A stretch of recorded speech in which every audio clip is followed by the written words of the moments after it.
Bom dia, queridos, tudo bem com vocês? Como vocês estão? A paz a todos, aqui quem vos fala é o pastor Mesaque e estamos em mais um dia para meditarmos na palavra do Senhor. E hoje vamos expor os capítulos 14, 15 e 16. Mas antes eu queria orar com você. Pai querido, Pai amado, estamos nesta manhã em Tua presença. Queremos Te louvar, Te adorar e agradecer ao Senhor, ó Pai, pelo dia, pela vida, pela Tua bênção. Pai querido, como é precioso estarmos reunidos em um só propósito para conhecer a Tua palavra, conhecer aquilo que nos traz vida, Pai, pois a Tua palavra é vida em nós. Ó Espírito Santo, que o nosso entendimento seja tocado por Ti e que o nosso coração receba a Tua palavra, que a Tua palavra seja revelada em nós, ó Pai, para que possamos a cada versículo, a cada dia, conhecer e prosseguir conhecendo ao Senhor. Nós Te agradecemos, ó Pai, pela oportunidade, em o nome de Jesus. O capítulo 14 começa com mais um capítulo da trama que vem se decorrendo nos últimos capítulos. Porém, agora quem promove a trama é Joabe. Ele chama uma mulher que é viúva e ele dita para ela qual história ela deveria contar ao rei Davi. Porém, ela deveria estar caracterizada com roupas de luto, com o cabelo despenteado para aparentar muitos dias de luto. E ele conta uma história para que ela dissesse para Davi, aparentando ser uma história real. Essa mulher se apresenta diante de Davi e ela, sendo viúva, ela diz para ele que ela tinha 2 filhos e eles estavam trabalhando num lugar onde não havia outras pessoas. E houve uma desavença, houve uma briga e um dos filhos matou o outro. E o pessoal da família dela, os amigos, queria que ela entregasse o filho assassino para que ele fosse morto também. E ela conta que se esse filho fosse morto, como ela já havia perdido o marido, esse filho era a última centelha da família, do nome da família que existisse. E que se ele fosse morto, a memória do marido dela se acabaria assim que ela morresse. Então ela apresenta Davi pedindo socorro para que Davi intervisse nesse caso para que o filho dela não fosse morto. Davi se mostra compadecido dessa mulher, dizendo que vai cuidar do caso dela, e ela insiste mais um pouco. Ele fala, em nome do Senhor, eu digo que ninguém tocará no seu filho. E quando chega no versículo 12, que vai encerrando essa trama da mulher, a mulher começa agora uma outra parte. Ela começa a dizer para Davi que esse veredito dado por ele condenava ele mesmo, porque ele estava fazendo exatamente igual com o povo de Deus, mantendo o filho dele exilado, não permitindo que ele voltasse para estar junto deles.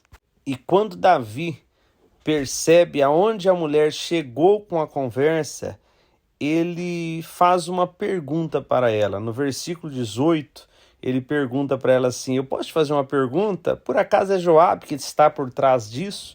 No versículo 19 e 20, ela confessa dizendo como que Joabe preparou toda essa trama para que ela fosse até o rei. Então, com isso, o rei chama Joabe e do verso 21 ao 24, ele concede que Joabe vá e traga Absalão novamente, porém com uma condição, que Absalão não pudesse mais comparecer à presença de Davi. Então nós vemos agora Davi cometer mais um erro.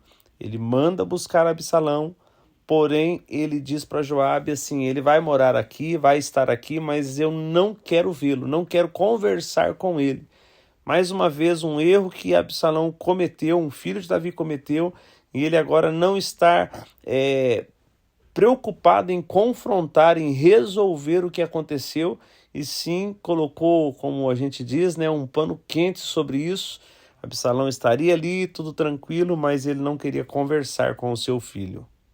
Nos versículos 25 ao 27, fala como Absalão tinha uma beleza diferenciada ao ponto de ser elogiado por todo Israel devido à sua beleza.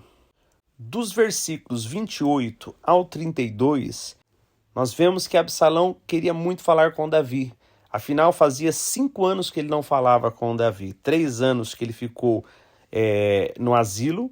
Agora, havia 2 anos que ele estava em Jerusalém sem poder falar com o rei Davi.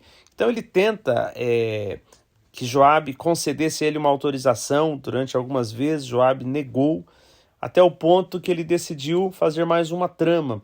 Chamou seus soldados, seus homens e falou: coloque fogo na plantação de Joabe, porque assim chamaremos a atenção dele. E deu certo, porque rapidamente Joabe procurou Absalão para saber por que ele havia pedido para pôr fogo em sua plantação. E Absalão falou para ele: olha, era melhor você ter deixado eu lá no asilo, pois eu estou aqui e não posso falar com o rei, era melhor que eu estivesse lá. E devido a esse apelo, Joabe conversa com Davi, consegue que Davi abra uma oportunidade, abra uma possibilidade de falar com Absalão. E no verso 33 termina o capítulo mostrando que Absalão se apresenta a Davi, prostrando-se em sinal de respeito e reverência ao rei, e o versículo termina dizendo que Davi o beijou. Nós percebemos em Absalão que ele era um filho sem limites. Ele fazia aquilo que dava na telha dele, né? Então ele achou que teria que matar o irmão para fazer justiça, ele o fez. Ele achou agora que deveria pôr fogo na plantação de Joabe para conseguir o que ele queria, e ele o fez. Então nós percebemos que a falta que Davi teve como pai na criação, ele está criando um filho que não há limites. E nós vamos ver agora no capítulo 15, e isso vai culminar em algo muito mais grave. Agora entra uma trama de Absalão, por ele ter sido criado sem limites, sem freios. E vejamos aqui o capítulo 15. Aqui começa a discorrer a trama de Absalão. O que ele fez? Passado um tempo, ele já tinha adquirido guarda-costas, ele tinha cavalos e ele tinha um carro. Então, o que ele fez? Se posicionou à entrada da cidade a uma porta, e ele começou agora a receber as pessoas que vinham das outras cidades, das outras tribos, trazer demandas para Davi, e ele começa a ser aquele político populista, começa a ter a mesma abordagem que os políticos têm antes das eleições. Então ele começa a tratar as pessoas como igual, ele não aceita que as pessoas o reverenciem como filho do rei, e ele começa a dizer: olha, a sua causa é justa, mas o rei não dará atenção a você. Quem dera alguém tivesse me colocado como juiz desta nação. Então, durante 4 anos, ele ficou à porta da cidade, ali abordando as pessoas que viriam, na verdade, procurar o rei Davi. Então ele começa a trama dele e ele pensa a longo prazo, e vai tratando de uma forma onde as notícias, essas pessoas que voltavam para suas casas, elas tinham um comentário assim: nossa, Absalão, filho do rei, me tratou muito melhor do que o rei tem tratado as pessoas. E todo o governo, toda a liderança, quando vai passando o tempo, ele vai fazendo com que as pessoas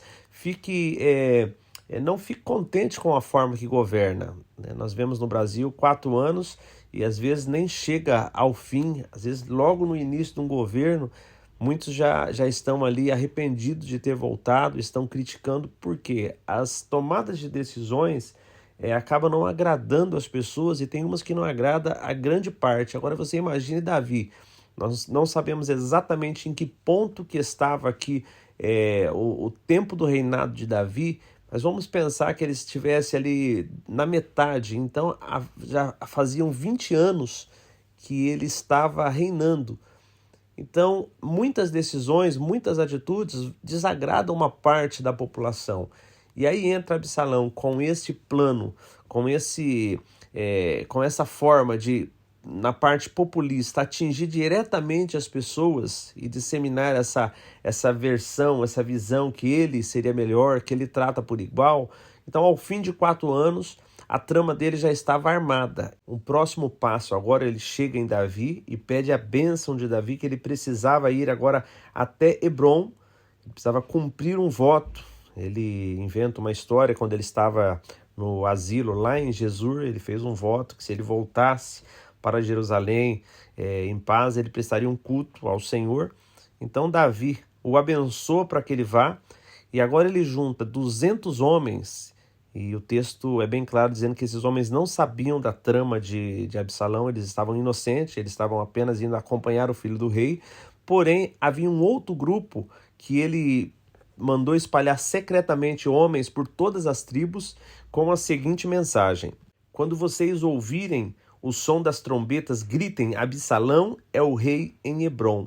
Neste ponto da conspiração, ela já tinha aumentado muito, muitas pessoas já tinham aderido à conspiração de Absalão, e agora ele chega num ponto alto, onde ele traz para ele Aitofel. Aitofel era um conselheiro de Davi, vamos falar nele alguns versículos abaixo. Com tamanha repercussão, alguém chegou e disse a Davi: olha, toda a nação está seguindo Absalão. E nós vamos ver agora, a partir do verso 14, que Davi se mostra sábio em estratégia. Também veremos um Davi que reconhece que ele está sobre uma colheita de um assassinato, de um adultério e de uma macriação dos seus filhos. Davi junta todas as pessoas de sua família, apenas 10 criadas ele deixou ali para tomar conta do palácio, os seus amigos, as pessoas que eram fiéis a Davi, aqueles 600 homens que estavam com ele antes de ser rei, e mais muitas famílias se juntam, e agora ele começa a deixar a cidade, porque ele sabia, como um estrategista, como um guerreiro, que seria muito difícil ele reverter estando ali. Além de haver uma guerra civil, a força de Absalão, pela trama que ele estava fazendo, seria muito maior, ao ponto de ser difícil combater. Então agora ele entende que ele precisa se retirar da cidade, e se alguma coisa poderia acontecer ao lado dele, para benefício dele, seria ele fora e não dentro da cidade. Até porque ele saindo, ele veria quem estivesse com ele, qual seria a força dele ou não. Então eles vão sair da cidade. Quando eles estão saindo, algumas pessoas aderem ao grupo. Ele tenta convencer até uma família de ficar, mas é impossível, porque a família fala: vou estar com você, seja para morrer, seja para viver. No versículo 23, nós vemos que quando eles estavam passando para sair da cidade, todo o povo chorava vendo-os passar. E quando eles já estão fora da cidade, eles encontram Zadok, os levitas e Abiatar. Eles estavam com uma arca do Senhor. Então Davi, agora num momento de muita sabedoria, ele pede para que eles voltem para a cidade. No versículo 25 e 26 ele diz assim, vou ler na versão parafraseada: então o rei deu ordens a Zadok: leve a arca de volta para a cidade. Se o Eterno for bondoso para comigo, ele me trará de volta e me mostrará o lugar em que a arca estiver. Mas, se ele disser: não estou contente com você, então ele poderá fazer comigo o que ele quiser. Nós vemos um Davi aqui que ele não está fazendo como muitas vezes nós fazemos.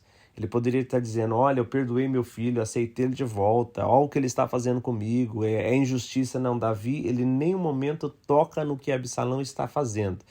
Davi, sabendo que ele estava colhendo consequências, ele entendia que a questão dele era com Deus, não era com Absalão, não era com ninguém. Então todas as tomadas de decisões de Davi, daqui para frente, é de um Davi que reconhece que ele precisava resolver a causa dele com o Senhor e não procurar culpados para que ele pudesse se lamuriar em cima de culpados. E ele entendia que ele só podia gerenciar as atitudes dele e não mais de seu filho, e não mais das pessoas que se juntaram com o seu filho. E encaminhando Zadok e os levitas e Abiatar para voltar para a cidade, ele começa agora a estratégia de um verdadeiro rei estrategista que era Davi. Ele falou: vocês voltem e que vocês sejam o meu informante. Todas as informações que vocês obtiverem dessa trama, vocês levem até mim, vou estar do outro lado do rio e eu conto com vocês. E o versículo 30 termina dizendo que Davi, ele subiu o Monte das Oliveiras chorando, caminhando com a cabeça coberta e os pés descalços. E como a coisa não melhora quando a coisa está descambando, parece que cada notícia é uma notícia pior. Chega a notícia para Davi que Aitofel, aquele que nós falamos alguns versículos atrás, estava junto com Absalão na conspiração. Então, neste momento, Davi fala assim: ó Eterno, ó Senhor, que os conselhos de Aitofel sejam insensatos. Por quê? Aitofel era um conselheiro tão bom, tão preciso nos seus conselhos, que Davi sabia que ao aconselhar Absalão, seria muito difícil Absalão errar nas suas investidas contra Davi. É por isso que ele clama ao Senhor para que os conselhos de Aitofel fossem insensatos. Porém, quando Davi chega no topo da montanha, onde ele acostumava adorar o Senhor, ele encontra ali Uzai. Uzai estava com as roupas rasgadas e terra sobre sua cabeça. Uzai era um amigo muito próximo de Davi. Então Davi fala para ele, olha, é melhor que você volte do que você fique, porque você estando lá, você pode de alguma forma confundir os conselhos de Aitofel. Então eu peço para que você volte, procure Absalão, diga para ele que você está pronto para servi-lo como você serviu o pai dele, e assim eu posso contar com você. Zadok e Abiatar já estão todos lá, já combinei com eles, os filhos deles serão mensageiros. Toda informação que você tiver, passe para eles, que os filhos nos levarão para nos manter informados. Então Uzai volta e ele entra na cidade no mesmo momento que Absalão também estava entrando na cidade. No capítulo 16, continuam as histórias nesta fuga que Davi precisou fazer e só vão somando situações em toda essa trama. Do versículo 1 ao versículo 4, narra que Davi encontrou Ziba. Se você lembrar, Ziba era aquele escravo de Saul que informou a Davi quando foi perguntado que Mefibosete ainda era vivo.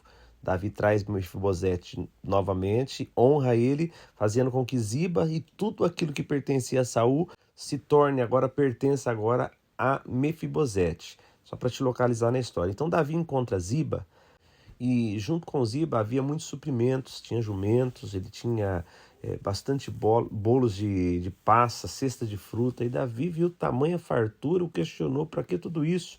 Falou, não, os jumentos são para a família do rei, né, os alimentos são para aqueles que te acompanham, o vinho para quem está cansado aí de andar no deserto. E quando Davi olha para quem estava com Ziba, ele não enxerga Mefibosete, então ele pergunta, cadê Mefibosete? E Ziba agora vai contar uma história que lá na frente vai mostrar que Ziba mentiu para Davi. As pessoas se aproximavam de Davi sempre com uma mentira para alcançar algum objetivo, para ter alguma vantagem. Só que nessa mentira, Davi ele acaba acreditando, acredito que até precipitadamente, ele acredita quando Ziba fala que Mefibosete não quis vir, porque ele falou que hoje era o dia que Israel restituiria o reino a ele, o reino que pertencia ao seu avô Saul. E Davi ele acredita, e no versículo 4, eu vou ler aqui na parafraseada, diz assim, Davi respondeu, tudo que pertenceu a Mefibosete agora pertence a você. Então Ziba responde, como poderia agradecer por isso? Serei eternamente devedor de meu senhor e rei, que nunca eu decepcione o meu senhor. Do versículo 5 ao versículo 14, nós temos agora uma nova história, um novo ocorrido. Davi estava vivendo momentos intensos nessa fuga e muitas coisas acontecendo em sequência. E agora ele encontra um homem que pertencia à família de Saul, o nome dele era Simei. E esse homem ele começa a amaldiçoar Davi. Ele começa a proferir palavras ali para Davi, desrespeitando, insultando, amaldiçoando Davi e jogando pedras em Davi. Ele gritava, olha, fora assassino, sanguinário. Ele dizia que Davi estava sendo castigado pelo Senhor por todos os crimes que ele cometeu contra a família de Saul e por tomar o reino de Saul. Então, esse Simei, ele era um camarada corajoso. Davi estava ali com o seu exército, com seus generais, e ele insultando e jogando pedra em cima de Davi. E nós vamos ver que Abissai, que era irmão de Joabe, ele fala para Davi assim, esse cão morto não pode amaldiçoar o rei desta forma. E ele pede para Davi que o autorize, que ele corte a cabeça de Simei. E nós vamos ver agora, a partir do versículo 10, uma resposta de Davi bem contrária do que a gente imaginaria nessa situação. Então ele repreende Simei pelas palavras de Simei. Ele fala, olha, se ele está me amaldiçoando, eu preciso aprender algumas coisas com essas maldições e com essa pedra. ou de repente foi o próprio Senhor que o autorizou ou que mandou com que ele me amaldiçoasse. E por que eu deveria contrariá-lo? Quem sabe o Senhor não enxerga a minha aflição e transforme essas maldições em algo bom. Então Davi agora estava num momento de muita reflexão, onde aquelas palavras e aquelas pedras não estavam atingindo Davi, como Simei pensava que estivesse atingindo, mas Davi estava refletindo em tudo que ele passou, em tudo que ele ocorreu, em seu pecado, e ele estava olhando se o Senhor não queria ensiná-lo com aquelas situações.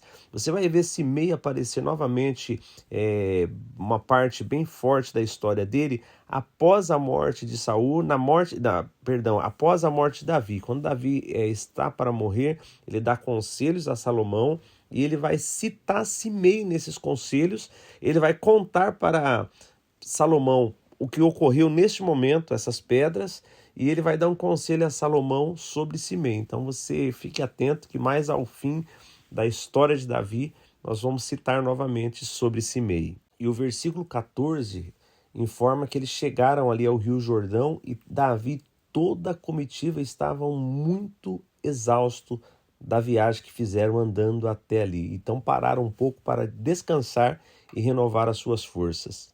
O versículo 15 informa que enquanto Davi estava nessa jornada exausto, Absalão já estava lá em Jerusalém, e o versículo 15 diz que Aitofel estava com eles. Então Aitofel aderiu ali àquela usurpação, aquele golpe, e estava junto com Absalão. A partir do versículo 16, Uzai, aquele que Davi pediu para voltar, para frustrar os conselhos de Aitofel, ele se apresenta a Absalão, cumprimenta ele, diga viva ao rei, e no versículo 17, Absalão pergunta para ele assim: é assim que você mostra lealdade a um amigo? Por que você não está com o seu amigo Davi?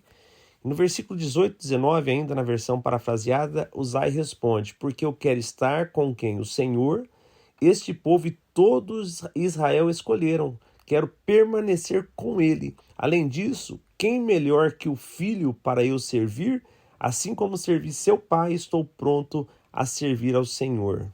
Então nós estamos vendo que esse homem que Davi mandou retornar, Uzai, ele estava exatamente ganhando espaço, sendo ali um infiltrado de Davi, para que ele pudesse, de dentro para fora, ele ajudar Davi, frustrando os planos de Aitofel e de alguma forma fazendo com que Davi soubesse tudo que acontecia, que se conversava ali dentro da cúpula deste novo governo que estava usurpando o reino de Davi. E a partir do verso 20, Absalão agora procura Aitofel e pergunta se ele estaria pronto para aconselhar Absalão naquilo que ele deveria fazer. Então, do versículo 21 e 22, nós vemos que aquilo que o profeta Natan disse a Davi, quando foi confrontá-lo sobre o pecado, ele citou consequências que o Senhor estava dizendo que aconteceria. E nós vemos aqui mais uma das consequências ocorrer exatamente como o profeta Natan disse. Lembra que ele disse para Davi: você pecou escondido, mas o seu amigo deitará com as suas mulheres para que todo Israel veja. Então o conselho de Aitofel é o seguinte: olha, para que você venha desonrar o seu pai diante de todo Israel e animar aqueles que estão com você e mais pessoas passam a aderir à sua popularidade, você deve pegar as 10 concubinas que seu pai deixou aí para cuidar do palácio, e você deve deitar com elas diante de todo Israel. Então Absalão pega esse conselho, ele monta uma tenda no terraço do palácio e à vista de todos ele se deita com todas as concubinas de Davi. Então nós vemos que as consequências que o Senhor disse que ocorreria, Davi está vivendo na pele dia após dia. E o último versículo do capítulo 16 termina assim, dizendo, na versão parafraseada, estou lendo ainda: os conselhos de Aitofel, na época, eram considerados palavras do próprio Deus. Essa era a reputação de Aitofel com Davi, e não era diferente com Absalão. Então, Aitofel, ele tinha um prestígio tão grande nos seus conselhos. Amanhã, na leitura de amanhã, no capítulo 17, nós vamos falar sobre esse conselho e você vai entender por que ele tinha essa reputação. Era como se ouvisse as palavras do próprio Deus e era a pessoa que ficou junto com Absalão. Por isso que Davi pediu que Uzai voltasse e de alguma forma tentasse frustrar esses planos. Inclusive Davi até ora para que o Senhor fizesse com que os conselhos de Aitofel fossem insensatos. Nós vemos lá no versículo 15, no capítulo 15, verso 31. Queridos, e assim finalizamos mais um dia de exposição e meditação da palavra do Senhor. E diante de tudo que nós estamos lendo, eu queria deixar uma observação baseada no livro de Gálatas, capítulo 6, verso 7, que diz assim: não se deixe enganar, de Deus não se zomba, pois o que o homem semear, isso também colherá. Então nós vemos que Davi, ele está colhendo, são frutos amargos, mas são frutos oriundos da semente lançada. Então, na vida, irmãos, nós sempre lançamos sementes. Não existe não plantar. Sempre estamos jogando uma semente na terra. Agora a pergunta é: que semente que nós temos jogado na terra? Porque depois que a semente vai à terra, ela vai germinar, vai nascer e dar o seu fruto. E quando nós temos o fruto na mão, é a hora que às vezes nós reclamamos. Esse fruto é azedo, é amargo, e não lembramos que nós lançamos aquela semente. Então não se esqueça, tudo que nós plantamos, nós colhemos. O problema da colheita é que sempre é muito maior. Você planta um grão de milho e aquela semente de milho vai dar ali um pé de milho e aí vai dar espigas. Tem pés que dá mais de uma espiga. E numa espiga tem, assim, uma enorme quantidade de grãos. Então a colheita sempre é muito maior do que o plantio. E que você possa plantar boas sementes. Mas mesmo assim, se você plantou más sementes lá atrás e hoje você tem colhido os maus frutos e frutos amargos, que você clame pela misericórdia do Senhor. Que você faça como Davi, não culpe os outros. Davi não quis culpar Simei pelas pedras, porque ele entendia que ele estava colhendo frutos de semente que ele mesmo semeou, má semente. Que você possa clamar pela misericórdia do Senhor, não culpe os outros, mas peça que o Senhor te fortaleça e que Ele mude a história, que você lance nova semente, que você se arrependa daquilo que você fez, que de repente está te trazendo más consequências, e através do arrependimento, e através de você entender que Deus pode mudar a sua história através de um entendimento e de nova semente, eu tenho certeza que mesmo que a tristeza esteja durando uma longa noite, de repente a sua noite já se passaram muitos dias, mas a alegria ela vem pela manhã. E é em Deus, o nosso socorro vem do Senhor. Amém? Que você busque no Senhor socorro, que você busque no Senhor graça para que você vença este momento difícil e que as sementes boas sejam lançadas a fim de que você tenha colheitas abençoadas e colheitas maravilhosas em sua vida e em sua família. Que Deus os abençoe e até amanhã, se Deus nos permitir. Fiquem todos com Deus.